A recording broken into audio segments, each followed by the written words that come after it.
Hello and welcome back. On the critical reading section of the SAT, questions sometimes appear which test students' ability to identify certain literary devices like metaphors, similes, or irony. This lecture is going to cover the different types of literary devices that are tested on the SAT.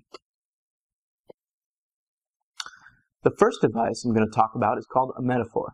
When an author compares two things in a literal sense using a direct statement, this is called a metaphor. The sentence, "Advanced trigonometry is death," is an example of a metaphor.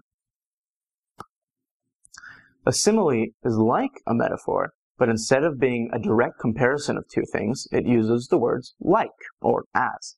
The sentence reading, "Victorian literature is like pulling teeth," is an example of a simile. Remember to look for those two words, like or as. They're usually a pretty good clue that what you're looking at is a simile.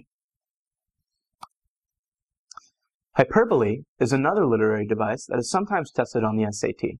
Similar to intentional exaggeration, hyperbole is often used to emphasize extremity. The statement, "taking the SAT is worse than being tortured," is an example of hyperbole. Verbal irony is the intentional use of a word or phrase with the opposite of the intended meaning of the statement. If I were to say, "You got a 2400 on the SAT? That sucks," I would be using a very lame but true verbal irony. Dramatic irony is a bit different. Dramatic irony occurs when the words and actions of characters have a different meaning for themselves than they do for the reader or audience. If characters in a play were joking amongst themselves about being mugged, but the audience knew that a burglar was waiting around the corner, that would be an example of dramatic irony, because the audience would understand the jokes of the characters in a much different way than the characters themselves. The last literary device that we will mention today is called personification. Personification is the attribution of human characteristics or actions to non-human things. While being walked through the park, the two dogs conversed like long-lost friends is an example, because it gives two non-human entities, dogs, human actions, like conversing.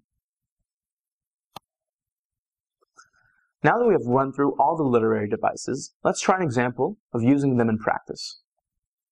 "My love is like a red, red rose that's newly sprung in June. My life is like the melody that's sweetly played in tune."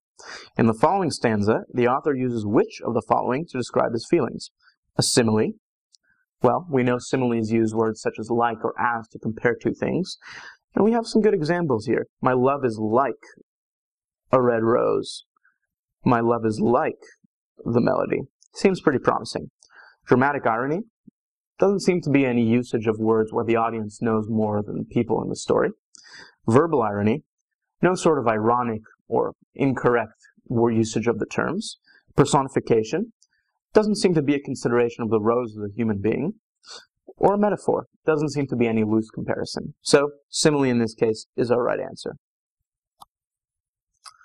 Okay, so these are basically just vocabulary words to know and recognize. Make sure you understand the basic concepts behind them. After that, all you have to do is recognize and apply them as you see fit on the test. Good luck, and see you next time.